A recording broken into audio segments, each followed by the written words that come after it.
What's up, guys? Max here with another episode of the ScuttleButt Show. Thank you, as always, for joining me. It's Wednesday. It's hump day out here in Okinawa, so I hope you guys are having a good Tuesday back in the United States, I guess. Is that right? Wait, what day is it? Is it Tuesday or Wednesday? I don't even remember anymore. Look, I want to wish you guys a happy start to your week, whatever day it is. I literally don't even know. I think that it's Wednesday out here. Anyway, welcome to the show. It's been a whirlwind of a week. Yesterday was we had some work going on in the house, so thank you for tuning in with me with that. We had a fun episode, covered some cool news stories, all around good day. I posted a video this morning on, what was it? It was the Pineapple Park. The Pineapple Park. I hope you guys got to go see me and my wife, go out to the Pineapple Park and see a little cool stuff going on in Okinawa. Today is a cool day. We have some fun news stories. It was a relatively slow day for military news stories as far as I could tell, but there is this thing. There's this thing. Scotty, what's up? Thanks for coming to the chat. There is this thing that is on my mind, and I want to tell you guys about it, but I'm hesitant. Like, I don't even know if I should say it or not, and I've been like internally debating whether I should or not. So stand by on that. We'll see. We might get to it today. I know you guys would like it. I'm pretty sure you guys would like this story, but we'll see if we get to it. Another thing we got going on is we got a new restaurant, new military-themed restaurant in today's show, a little local hero story. You guys know I love those local hero stories. 2 soldiers killed. 2 more soldiers. I feel like every week on this show, I'm covering soldiers getting killed. And I don't like it. And I don't like it. Another colonel, military colonel, high-ranking officer is going to be in court, and I'll tell you why. And I've been trolling Reddit. I just learned about Reddit. Like, I'm a little bit of an old guy now. I just learned about Reddit. I just got on there. There's all these cool Reddit threads, and I'm following all these military ones now. And there was a story on there about a girl posted that she wants to go to Buds and become a Navy SEAL, and so that's why I put on the headline here: why women will never be SEALs, and I'll get to that. That's going to be what we close out the show with. But I have some news about that Reddit story as well. So without further ado, let me get into the first story, which is I did post a YouTube video on this, but I want to get a little bit more into it. Better get right into things because I don't want to run out of time. Which is I don't know if you guys saw this video. Let me know if you did. It's why you should never lie at MEPS. So if you don't know, MEPS is when you go to join the military, you go to MEPS. You usually take your ASVAB at MEPS. You swear in. For the most part, it's the first time anybody's ever duck walked and had somebody stare at their butthole. I think those are probably the 2 main things about MEPS that are most people's first time. So let me pull up this story. Let me read this to you really quick and tell you about this. So I found this on Reddit. And if you guys, by the way, go to my Discord, there's a Reddit thread on my Discord that automatically populates with all the Navy's Reddit threads. So if you go in there and you are ever wondering what's on, and if you're already on Discord and you want to check out Reddit, just click the Reddit tab. If you haven't joined the Discord, go ahead and do that now. So this guy or gal, I think it's a guy, has posted on here, and it's since been deleted, but luckily I grabbed a screenshot of it before it was deleted, just because I didn't think it was going to be deleted, but just because I knew I want to talk about it. So here it is. Throwaway W12 says, lied at MEPS plus on SF-86 form. Job has some security clearance. Urgent advice needed.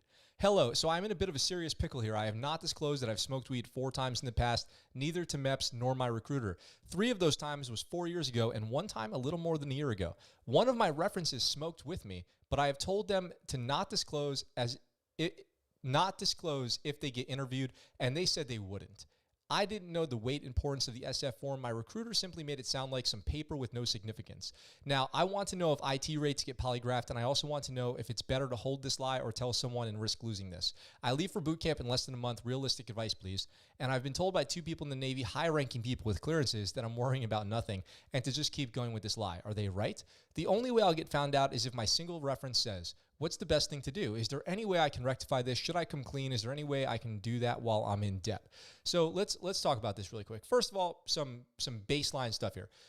MEPS, you do all your forms to join the military, right? And there are a ton of forms and questionnaires and things you fill out. Best thing to do is to tell the truth. But if you've smoked weed a couple of times, which I doubt, I feel like this guy's probably smoked weed a ton of times. If you have done it and you don't have any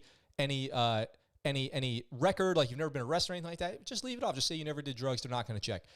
You do have to take your analysis. So if you're currently peeing hot, like you have drugs in your system, well, you're not going to get to join the military then. And when I was joining, there were plenty of people who just couldn't pass the urinalysis. And I'm like, you can't stop doing drugs for 30 days to join the military and rescue your life that's on a bad track right now. I never did drugs before the military. I have dabbled in the devil's lettuce since I got out a couple times, and it turns out it just really wasn't for me. So kill the reference, Scotty says, a lie can't exist if two people know it, or a secret can't exist if two people know it, they say. So just don't say that you did drugs and don't have drugs in your system when you go to join the military. You should be good on that. If you have a criminal record, you do have to be honest about that. That will pop up on their background check. Now, the SF-86, that's where this gets a little muddy, okay? Because if there's a lot of people who listen to this channel who are thinking about joining the military, pre-military. SF-86, he says there that the person who gave it to him said it really wasn't a big deal, it's just a form. That is probably the impression that a lot of people have if they hold secret level clearances, okay? If somebody has in the military a secret clearance, you fill out the SF-86, you send it off, months later you get back word that you got your secret clearance and it's good for 10 years and it's really not a big deal, and you're like, okay, that was dumb.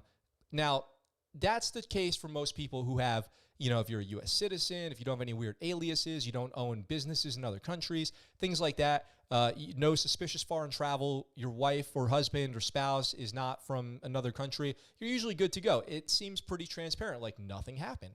But you actually go into this very, very, very complex system of the security clearance personnel. You now are a security clearance holder.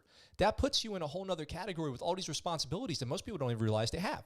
Like notifying people when you travel, the rules about going to other countries, investing in businesses, like I said, getting married, reporting that you get married to your security clearance officer, staying out of trouble, not getting arrested, all these, not going into debt, not going into debt and then not paying it back, all these things. So, and I didn't know that either until I went to go get a higher level clearance. You go to get these higher level clearances, like top secret SCI, top secret with a polygraph, all this stuff.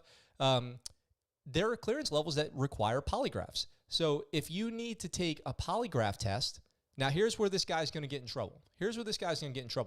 He put on his SF-86 that he never did drugs.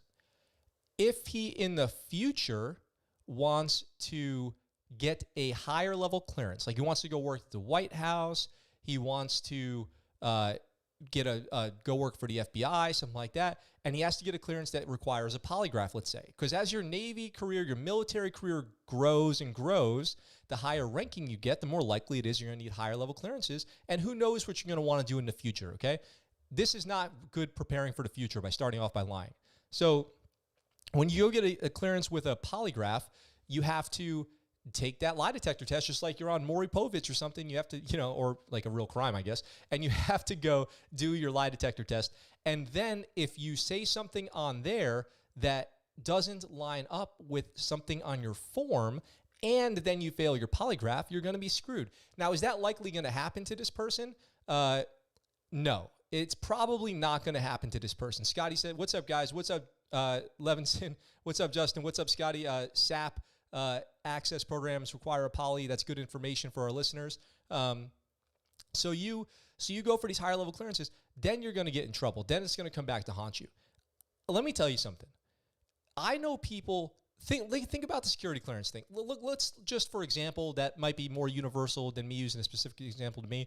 The movie Catch Me If You Can, right? Do you guys remember that movie with Leonardo DiCaprio and Tom Hanks, and he's writing bad checks and eventually he gets caught, and he's such a great forger, he's so good at, check fraud, that the government and the Secret Service then hires him to like run the fraud program. Well, he then would get a security clearance. He's a known criminal, right? Security clearances exist for one thing. They want to check your loyalty to the United States of America and your integrity, okay? So your integrity and loyalty to the United States of America, that's what that security clearance is for. You could be a criminal. You could do bad stuff and still get a security clearance. They want to make sure you're being honest about it, and that then when you are honest about it, that you don't then have anything that pops up that makes you seem disloyal or potentially susceptible to influence from foreign nations, right? To be swayed to then disclose secrets and classified information. That's why debt is such a big deal. Because if you are somebody who's in high debt and you are somebody who doesn't pay that debt back, and now you're looking at bankruptcy and losing your home and all this stuff, and a bad actor from a foreign government comes in and says, hey, we'll give you $500,000 to know these secrets that you know, well, you're somebody who's more likely to, fall for that, to be, preyed on that way than somebody who keeps their finances in order. If you go marry a foreign national, like we talked about that guy, the army guy who stalked the Thai girl on the internet, 50 years later, if you go to a foreign country and you get married to somebody that you met in 3 days and then come back to the United States, you might not get that security clearance because you don't know who your new spouse's family is and what their connections are and what their history is. And if the U.S. government can't verify that that person is on the up and up, then you're not going to get a security clearance probably, or you're going to have some problems with that. For the most part, I've never seen, what did Justin just say? The only time I saw a dude lose his clearance was due to an aggravated assault from before he joined. Well, that's interesting. Justin, did he not disclose that when he got his security clearance?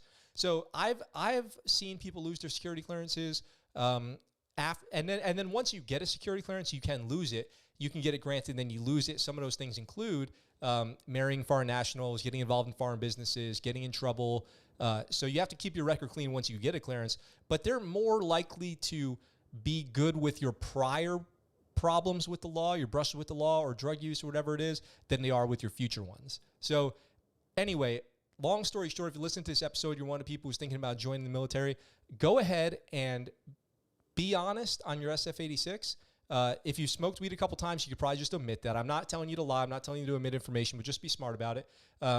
And remember that when you go to get higher level clearances than secret, which is the standard for like a pilot, an AT like I was, a lot of rates in the military, if you work on computers, stuff like that, IT, OS, whatever, you get that secret clearance.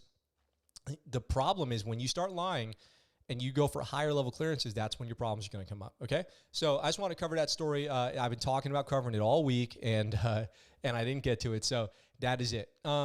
We do have some normal. Rachel, what's up? Thanks for tuning in. Justin says, from what I remember, I think he tried to keep it a secret. It was also during training pipeline, so they were dropping people for anything. Oh, interesting. Yep. So if you try to keep secrets and then they're found out, you're more likely to get in trouble. And then in training, you're more likely to get dropped before you get to the fleet or before you get qualified in your job than you are afterwards. That's just part of the selection. That's part of selection and screening is integrity and character, right? So let's go check out the first actual kind of news story that I have today, and it popped up. Do you guys know what a restaurant is? That's like, I'll tell you, that's like Hooters, the Tilted Kilt, these other big restaurants. Give me some other ones here. Where the attraction is the scantily clad women, okay? Particularly Hooters. I'm sure everyone knows Hooters. Hooters is international. I remember pulling into Singapore on the boat, and the Hooters girls were waiting there on the pier giving us, 5% off coupons to come into Hooters, and it's like right near where the ships pull in, and dudes are just beelining it straight for Hooters. Well, there's a new face in town, a new player in the game, and that is Bombshells. So I saw this from Military Times. Watch out, Hooters. There's a new restaurant in town, and shocker, it's military themed. I mean, at least they know their audience. So look at Bombshells Restaurant and Bar. So we're looking at Bombshells. This article is written very kind of satirically from the author. It's very, very personal. So I wasn't going to cover the article too much. But if you think about it, I will read one thing. He says, military singles, on the other hand, now have something else to look forward to while stationed in Texas. Just think of it. A sparkling new venue, perfect for finding hasty marriage partners in the ultimate pursuit of that sweet, sweet BAH.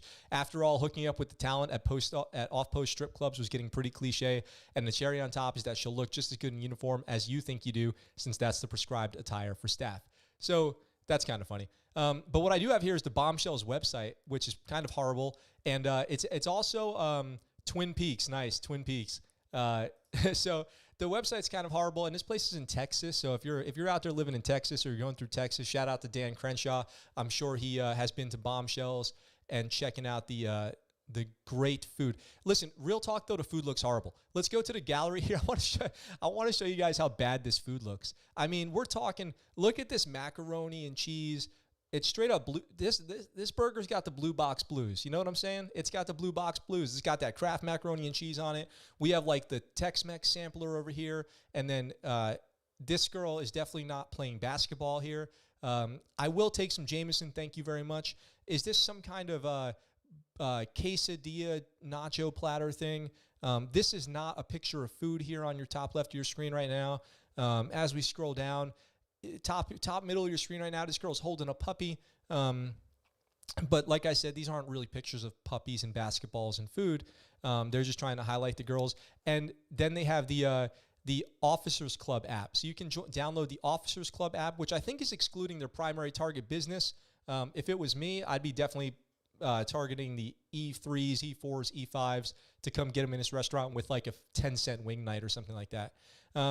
So I want to let you guys know about Bombshells. If you're in Texas, and you watch this channel, I would love for you to tag me in a photo of you at Bombshells and give me your review. Now that I've let you know that this restaurant exists, I'm sure if you live out somewhere near it, you probably know it exists, and I didn't have to be the one to tell you. But I would love if you tag me in it. Head over to our Discord. Check out the links in the description down below. Everywhere that you can find me is down there. Let's catch up on the chat real quick. James says, "What's up? LOL to Scotty." For calling out Twin Peaks. So did Colton. Thank you. Scad or Speaka says, New York Italian food is the best food. Justin says, real talk, bro. That's microwave food. That is microwave food for sure. And Alejandro says, damn, closest one is 600 miles from where she is. So if you do find yourself there, if I ever find myself near a Bombshells restaurant, I'll go in and tag myself on my Instagram. So you guys know one thing I love to cover. Oh, man, time is flying. You guys know one thing I love to cover on the show is a good old hometown hero, a good old troop stepping in to save somebody who's in need. And we've got one of those stories right here. Let me pull up the internet. So we've got, you know what I'm not doing right now? I went through all this work to create this scrolling bar on the bottom here. I didn't even have it on this whole time. So when a stranger was hit by a car, this Army medic ran to his aid and never left his side. This is what we do, he says. So look at this guy at the top of your screen right now. You've got just a badass looking dude, maybe a PJ, maybe what is that? Is that a Navy uniform? Is he maybe an air crewman? Let's see. Let's find out. Not everyone would lie down in the middle of the road to keep a man who'd just been hit by a vehicle calm as they waited for help to arrive. But not everyone is Army Sergeant First Class Charles Wilkinson. So that must be ACUs. According to an Army press release, Wilkinson was driving home from work on the evening of December 3rd when he saw a young man try to cross a busy street and get struck by a car and thrown into the center lane. Oh man, I saw that happen to somebody one time. They didn't make it.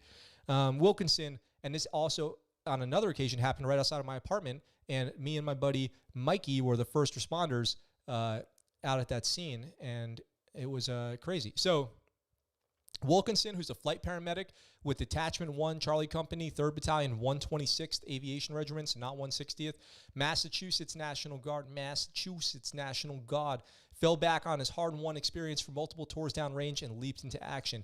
He pulled his car to the side of the road and ran to the man's aid to protect him from oncoming vehicles, telling others nearby to call 911 and bring any blankets they may have had. This is what we do.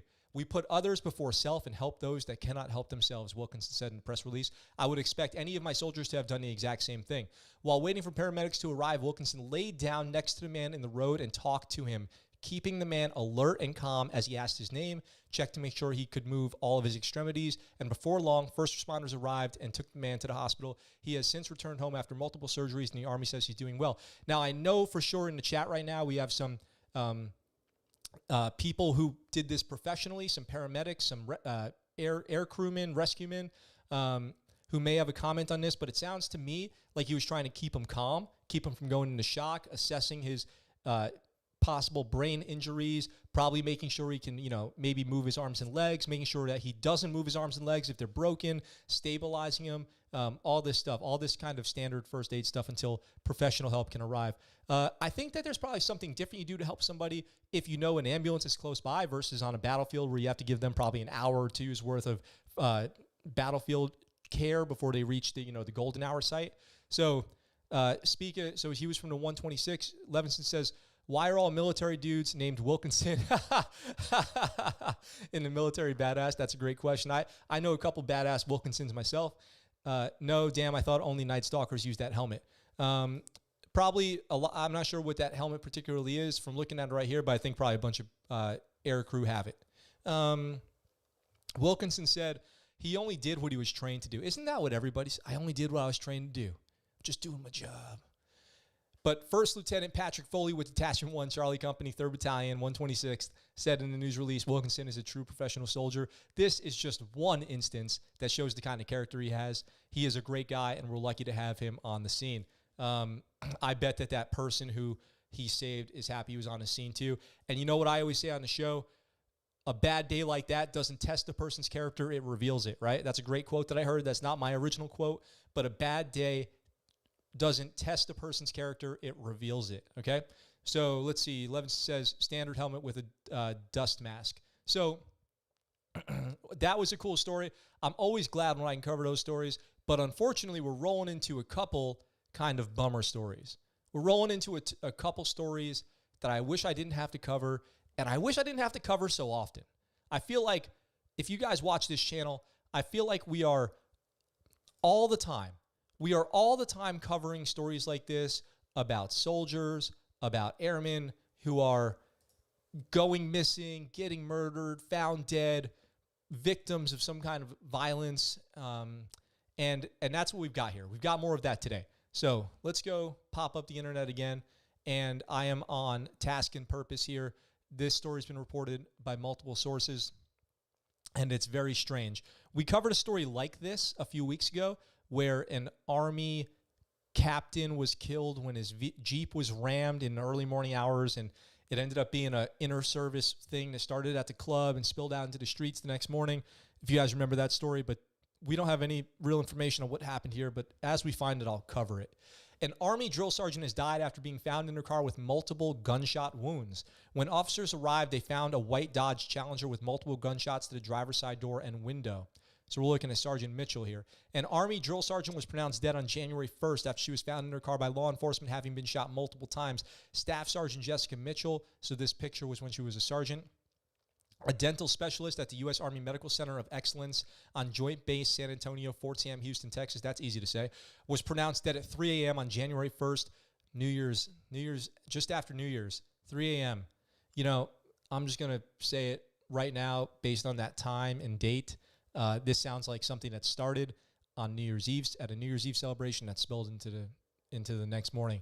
So her unit was notified by the hospital that she was the victim of multiple gunshot wounds. Mitchell previously worked at JBSA, Joint Base San Antonio Dental Clinic, since October 2017, but she was on holiday leave at the time. How many soldiers are we going to have to cover getting killed on holiday leave? We had that one for Christmas, too.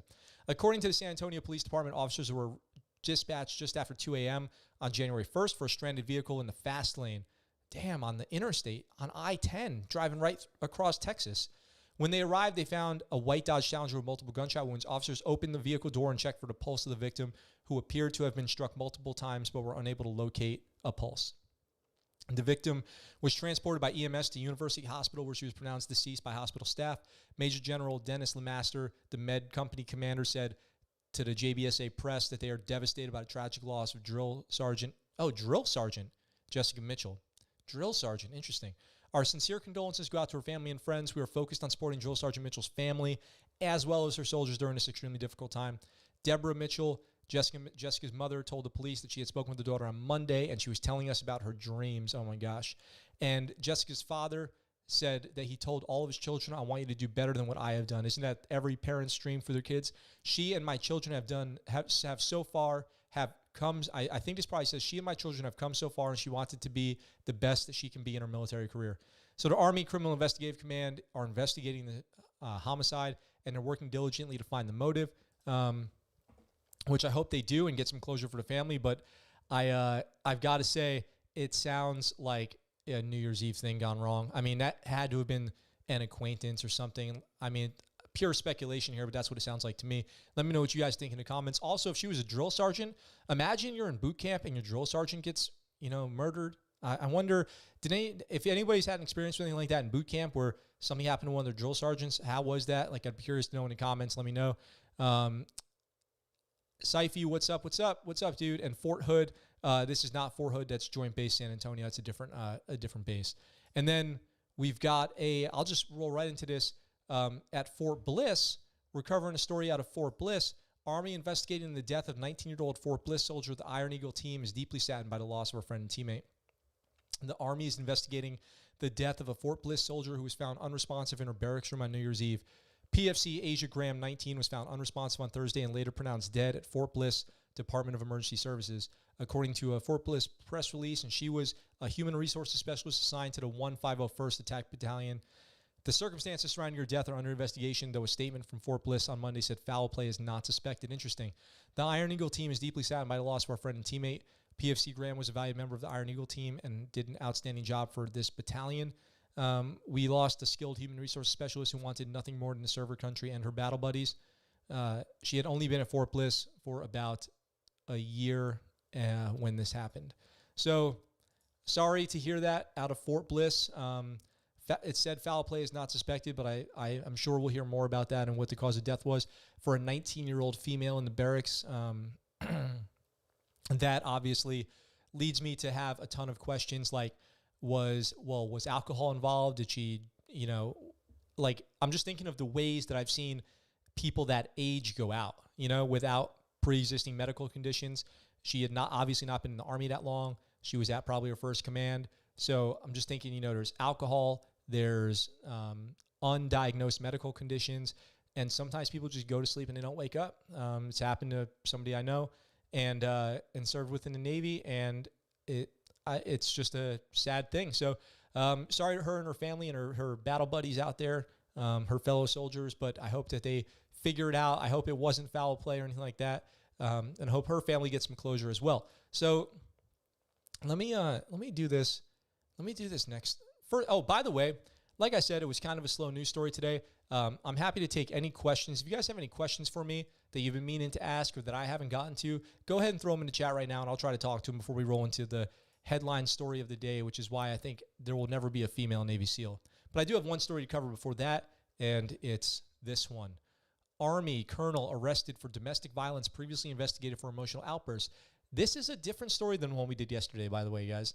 This is actually a different story about a different colonel. If you remember yesterday, that colonel was Air Force, pharmacist, and this is an Army colonel, full bird, Green Beret. So not a good look for him and his commandos. Army Special Forces Colonel Owen Ray, who was arrested last week on charges of felony domestic violence, was previously flagged in an Army IG complaint which accused him of berating subordinates and having emotional outbursts. Red flags were there. It always sucks when you see a story like this and the red flags were there. It makes you question. It's like Minority Report. You know what I mean? It makes you go, when is it time to step in? Like, how many red flags are enough? And when are you violating somebody's kind of civil rights and constitutional rights? Like, when is the right time to step in and when is the right time to see how things pan out? I don't know the answer. I guess you have to really assess, like, professionally, like somebody who's trained in that, like a social worker or a therapist or something. So, according to Military Times, which first reported on the IG complaint, so they actually reported on this IG complaint, Ray, the chief of staff at Joint Base Lewis McChord, Washington, allegedly created a toxic command climate while he was commander of the 1st Special Forces Group by setting expectations that everyone should act like him, which meant putting work before all else, even family relationships. Yeah, it sounds like that's something he did. He exacerbates this expectation by shaming people in public and berating them. Not good leadership. I don't think they teach that at any leadership academy. One statement in the IG complaint said, according to Military Times, additionally, he regularly overreacts on little information and has emotional outbursts. For all the, if you haven't gotten into the service yet, if you're watching this channel, the saying is praise in public and punish in private, okay? Praise publicly, punish privately. You don't want to scream at somebody in public. It's not a good look for the leader. It's not a good look for the subordinate, and it's the worst way to get through to somebody. We just talked about this the other day kind of too on that guy that sailor who went for mental health help and got counseling shits instead. Major Dan Lessard, a spokesman for the 1st Special Forces Command, confirmed that an IG inquiry was conducted after our command received allegations concerning Colonel Owen Ray, but declined to release further details due to Army policy. Ray was arrested on December 27th after a 2-hour standoff with police who were responding to a domestic violence assault in progress involving a firearm. Talk about losing your security clearance. You guys want to talk about losing your security clearance? Felonies with firearms will probably put you right up there on the list. Front of the line. Front of the line. Go up and turn in your security clearance, sir. What was I just going to say? Oh, man, I just had something to tell you guys about what I was just reading. I remember.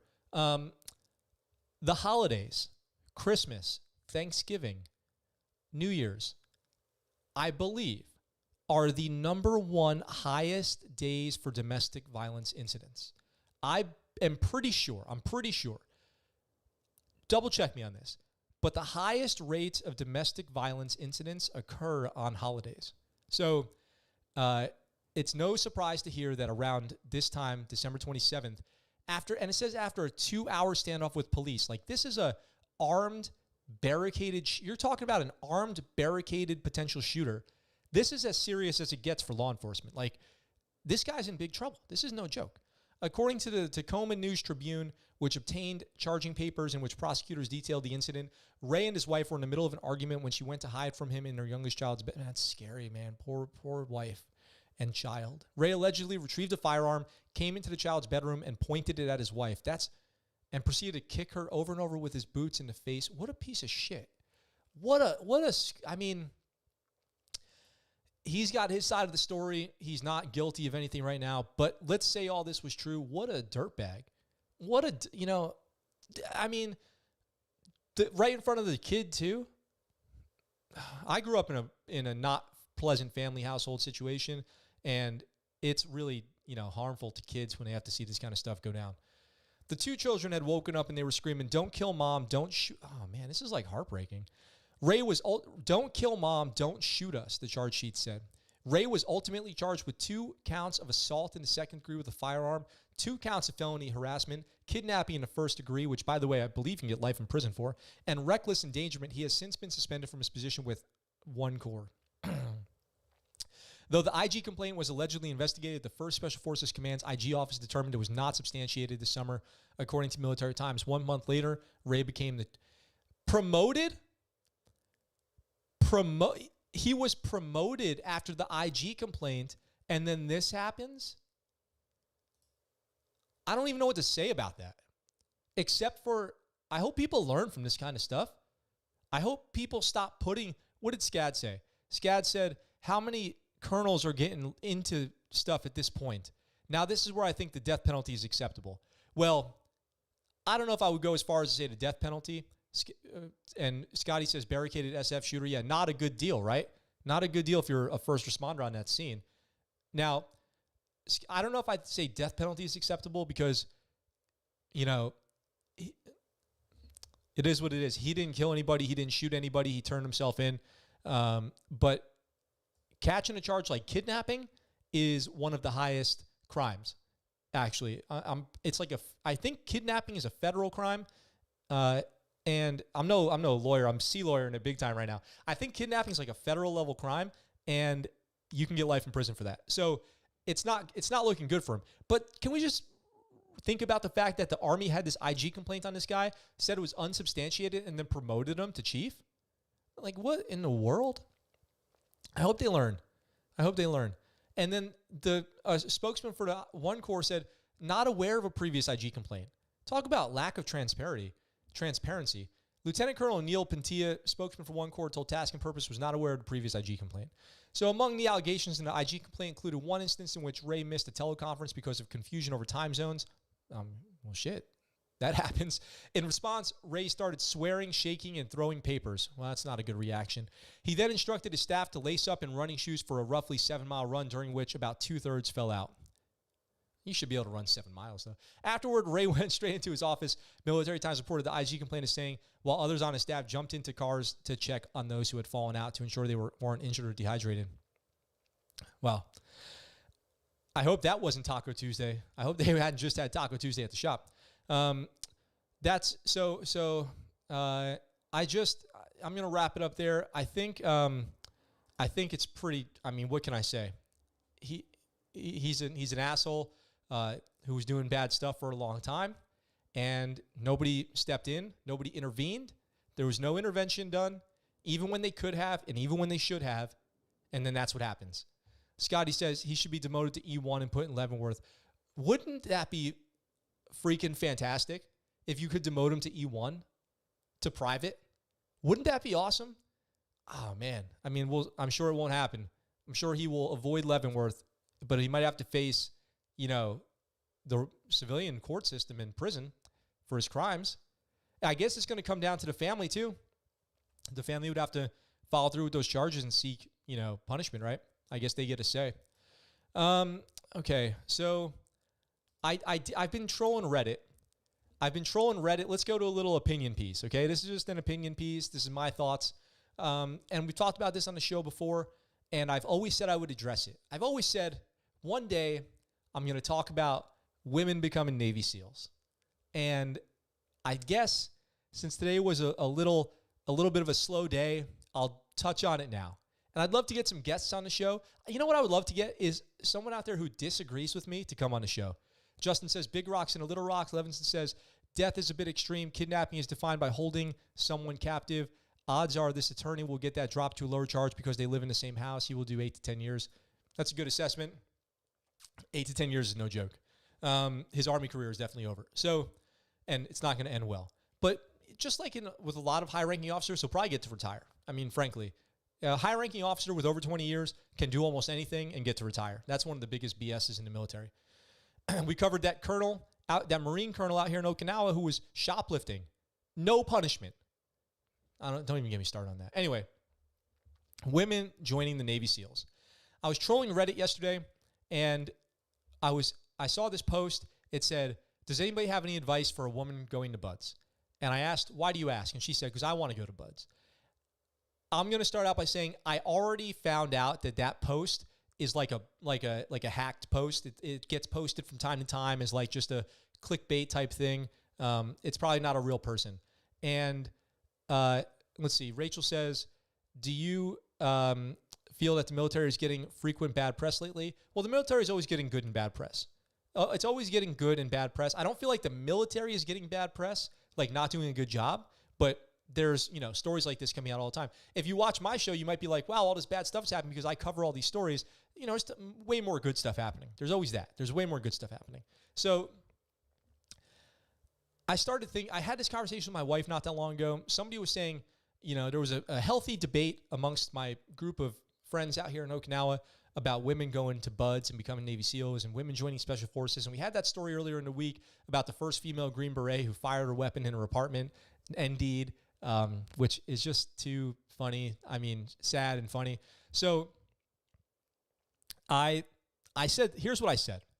There's never going to be a woman Navy SEAL. And everyone was like, and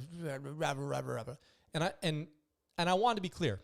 Do I think it's okay for women to try to become Navy SEAls and Green Berets and CCTs and Raiders and just you name it? Sure, I actually do think that it's okay. Yeah, and everyone wants to make that argument. Well, don't drop the standards, and they're going to push women through for political reasons and all this stuff. Sure, the standards should be the same, and I think there's women out there who could do it. There are definitely women out there, lots of them, who outperform men physically, mentally, everything. Not all men are superior to all women. And some women are just mega athletes, super smart, driven, motivated. Many are. And they have everything it takes to get through training. They're tough physically and mentally, and they could do it. Here's why I think there will never be a woman Navy SEAL, even though now women are eligible to go. They're eligible to go train. There's a female liaison at BUD/S. I think I know who it is. And there's this whole program in place to get women into BUD/S, and women even have gone to try. And I actually met one of the girls who went to try. I met a girl, female sailor, officer, who went to BUD/S to try. And she didn't make it, but you know what they say, the man in the arena, right? The man or woman in the arena. It's all about the person who went and gave it their best shot, who tried. I never talked down to. I never looked down on. I never talked down to. Go back and listen to the episode with Keith and Jason about failing BUD/S. Now, let's see what's going on in the chat.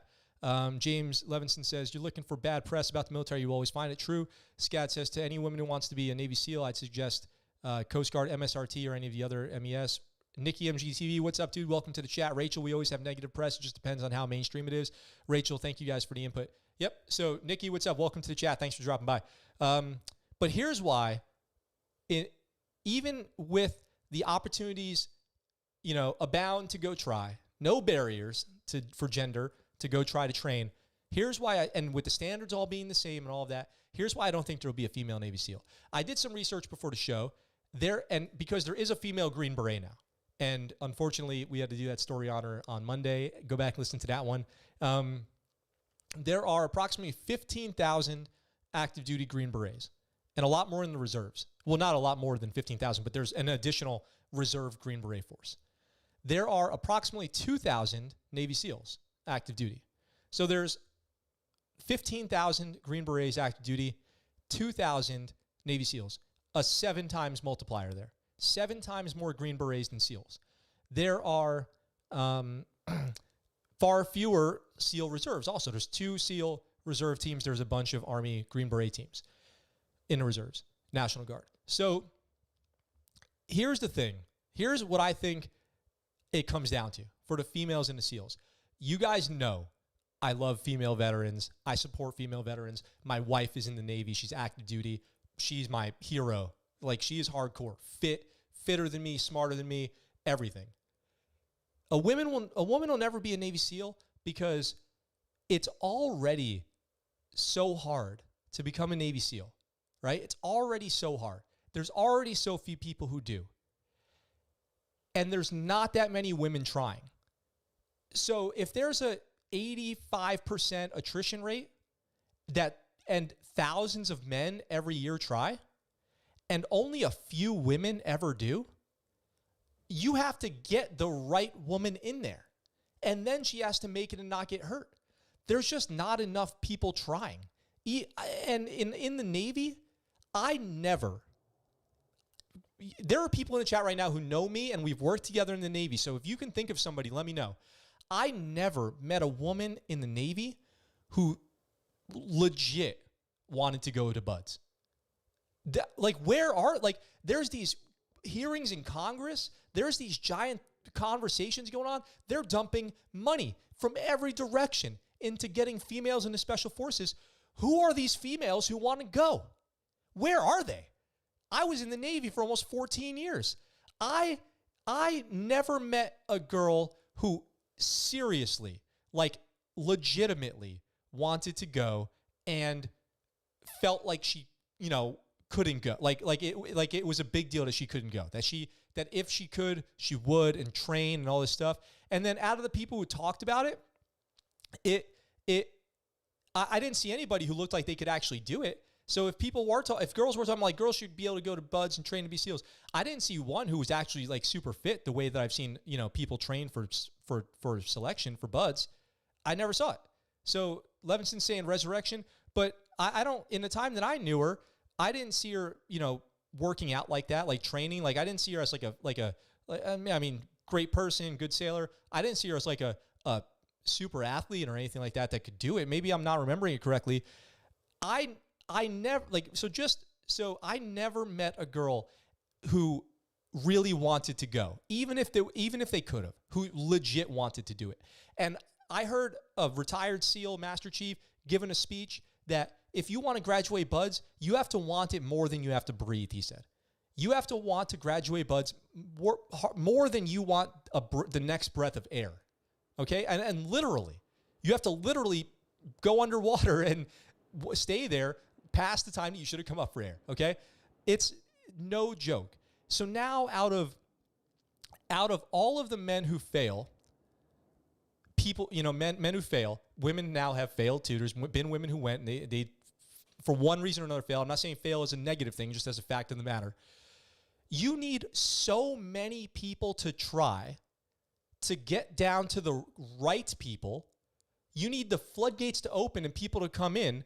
And then out of that, only a few make it. So it would take thousands and thousands of women who legitimately, no joke, train and want to be there more than they want to breathe for a few to make it. And that just doesn't exist, at least to me. I mean, I'm open to it. Like, and I'm going to talk a little bit more about females in combat here in a minute, but where is the selection group? Like, who is Congress fighting for? Like, when they go up there and do these hearings for females, where's the line of women waiting to go to selection? Has anyone ever seen that? Does it exist? So, and I'm all for making it available, making it accessible. Women are already in combat. We're going to talk about that in a minute. But, like, who's the population group that we're representing here? I've never met anybody. Let's see. Let's catch up on the chat here real quick. Nikki says, I've never met any female that was upset she couldn't go. Yeah, me either. Scott, Buds is an individual effort within a team environment. If the rest of the Buds class doesn't want her to win, there will be no win. That's true too. But let's assume all things being equal and they do want her there. Let's assume no gender bias, okay? That's where I'm going with this. Even forgetting that, okay? Because that's definitely a thing. Even forgetting gender bias and discrimination and all this stuff, there's still no population of candidates. And that's why I don't think there will ever be a female Navy SEAL. I can't see it happening because there's nobody trying. So even with all the work that the Navy put in, even with all the work that the military put in to get women into special forces, no one's trying. Relatively no one. You know what? No one compared to men. And it's been years. I remember having this conversation in Afghanistan in 2014. That's when I remember that being like the beginning of like the real effort to get women into selection. Building barracks, building liaison programs, female integration programs, making the arrangements, making all spaces compatible with heads and all this stuff and rooms and all these things, gear. That was 7 years ago. I'm talking January 2014. I'm talking 7 years ago in Afghanistan deployment with Green Berets, Air Force Special Forces, SEALs, all having this conversation together. And all of them talking about how all the different branches were called into the government, being questioned, why shouldn't a woman go? Why shouldn't a woman go? All of their responses being shot down and just, get out of here with that. We don't care about that. We don't care about that. People saying stupid things like, well, they, have menstruation cycles and they have special needs and all this stuff and all these well, other countries don't take women seriously, so why would you have them? Forget, that's all garbage. That's all BS. I actually think that's all BS. Now, I said I was going to talk about women in combat already. Do me a favor. If you're in this chat right now and you don't know who Shannon Kent is, you need to look up Shannon Kent. Look up Navy Chief Shannon Kent, American hero. I'm going to prepare a whole episode on her. I'm going to try to get somebody on the show as an interview. Hero, like the gold standard to what any military member should hope to achieve. Like a badass. Forget about gender. Just a hero, an American hero. Okay? Now, she deployed with SEALs. Now, what did Rachel say? I wonder if it's beneficial to have women in SF. I'm so glad, Rachel, that you just said that. I'm so glad because it's majorly beneficial to have women in SF and Navy SEALs. They just aren't classified as SF and Navy SEALs. There are already these things called female engagement teams, cultural engagement teams, where women deploy overseas with Special Forces, with Navy SEALs, and go out on missions with them to work with local populations. This is already a thing. This happens all the time. Go back a year and a half ago to an episode I did with the San Diego Women's Veteran Network and listen to Colleen talk about being a radioman in an infantry platoon, being blown up by an ID, being in combat in Iraq with men. Women can, before this whole women in combat, women in special forces thing, they already were and not getting any credit for it. There's already a whole world of female veterans out there who are already not getting credit for what they're doing. Like, why aren't we talking about that? I talk about that on the show all the time. There are all these female veterans who are out there who are putting in the work, who are in combat, who are in harm's way, who are dying alongside men in Afghanistan, in Iraq, in Syria, in Africa, and we don't even talk about that. And so we ignore that. We ignore that. Put it in a box. Ignore it. Put it in the trunk. Put it under the bed. We need women Navy SEALs. That's what we need. It's the only way we can get women in the fight. Like, that is a totally bogus argument. Totally bogus. It doesn't even start from a genuine place with a good intent to fix the problem. I think we need to go and look at the impact females are already making. Female medics, Army medics, Navy medics, female doctors, the difference between like an enlisted medic and a doctor, female cultural engagement team members, female pilots. Go watch the Apache Warrior documentary on Netflix. Female pilots. Hang on one second. Let me catch up on the chat. Scad says, I'm pretty sure the Coast Guard has some girls on the CTSF teams. I'll check on that for me, Scad. Post it in the Discord. Scotty says, female interrogators rock booger eaters worlds. Yes, female interpreters, female interrogators, female intel analysts. Like, this is a thing already. I worked with females when I was a tech. This is already a thing, okay? We need to address that. Rachel says, quite interesting. I'll look into these stories. Perhaps women need more exposure in various platforms. That's what I'm saying. That's what I'm saying right now, is we need to get women the credit for what they're already doing in the military. I'm always trying to talk about this. We need to get women the credit that they're already due in the military that they're not getting, for one. Then maybe once the public is educated and the government with their special interests are acknowledging the truth, the reality, then maybe have a conversation about why we need women in special forces, because we already have them there, right? And then go ahead still and open the doors. I'm all for it. Open the doors. Open the doors to women, as they should be. And then the problem is, where are the women that we're recruiting from, right? So I'm just going to go back to what I was saying before. Where are the women that they're recruiting from? Because I don't see the population out there. I mean, prove me wrong. Like, I'm ready. I know there's already a female Green Beret, but I was trying to make the point earlier that there's a 7X Green Berets to SEALs. Buds is 7 months long, nonstop selection. I think the Q course, only the first 30 days are the physical selection, and the rest is a Q course, which is not easy, but it involves a lot more different courses of instruction than just the initial selection process. It's like the worst 30 days of your life probably, and then you go on to training to try to finish the whole Q course. So the concept of, fighting for females' rights to go to special forces, I'm down with that cause. Pretending like there's tens of thousands of women out there who are striving to be special forces and then actually enlist and then actually go and then finish, that population doesn't exist.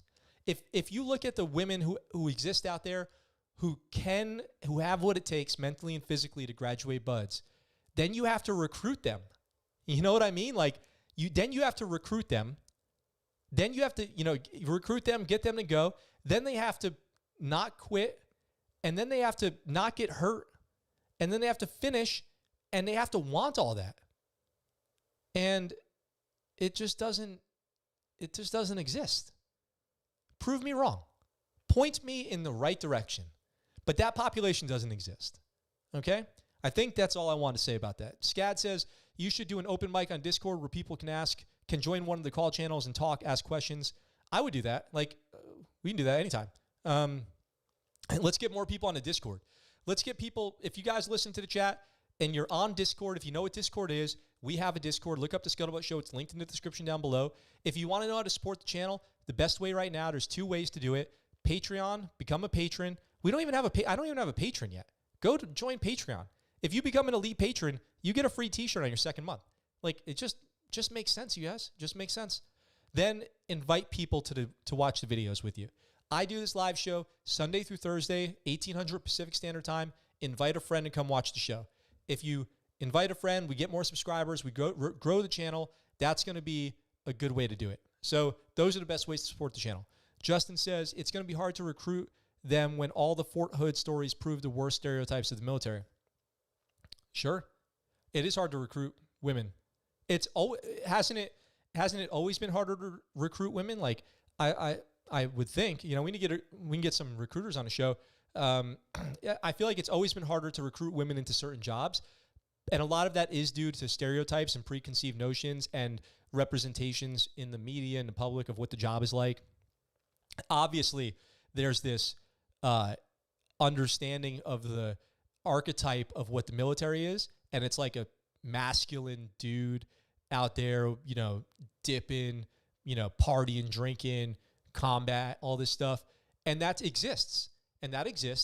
It's, I mean, the vast majority of like infantry and all that stuff embodies that archetype, strives for it. I did. Like, I was all about it. I mean, I loved it. I'm not even saying anything bad about it now. I loved it. I loved trying to live that life. But there's 95% of the military who's not like that. I think like 15% of the military has been in combat, something like that. The vast majority of people in the military don't serve in combat specific MOSs and jobs.